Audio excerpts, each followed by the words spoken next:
பண்றது? மார்க்கெட்ல எல்லாம் தான் கிடைக்கும். நீங்க சாப்பிடறதுக்கு நல்ல சாப்பாடு கிடைக்குமா?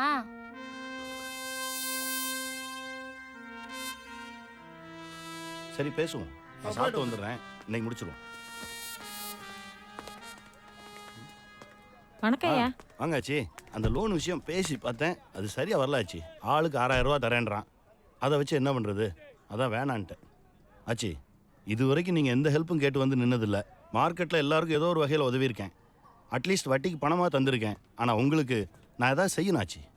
ஒரு சின்ன யோசனை. இந்த பழ மார்க்கெட்டுக்கு பின்னாடி எனக்கு ஒரு கடை இருக்கு.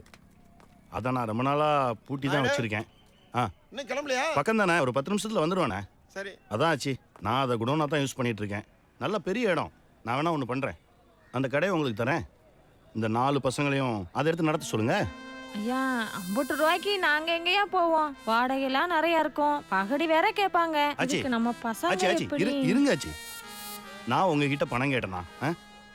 நீங்கள் முதல் தடவையாக என்கிட்ட ஹெல்ப் கேட்டு வந்திருக்கீங்க. அதுவும் உங்களுக்குன்னு இல்லாமல் இந்த 4 சின்ன பசங்களுக்காக கேட்குறீங்க. ஏன் நீங்கள் மட்டும்தான் நல்லது செய்யணுமா? நான் செய்யக்கூடாதா? ஒரு 6 மாதம் போட்டோம். கடை எப்படி போகுதுன்றதை பார்த்துக்கிட்டு அதுக்கப்புறம் வாடகை என்னன்னு பேசிக்கலாம். வாடகைனாலும் லோகு, மயிலிட்ட போய் கடைச்சாவே எடுத்துட்டு வா. அது எப்படியா சும்மாலாம்? இப்போ என்ன வேணும்? காசு கொடுக்கணும், அவ்வளோதானே? சரி, உங்ககிட்ட எவ்வளோ இருக்கு கொடுங்க. ஐயா காசு ஏய், என்னடா அது? ரூபா கொடு. அண்ணா, நம்ம கடைக்கு அட்வான்ஸை பார்த்தீங்களா? பரவாயில்லையே. நல்லா இருங்கடா.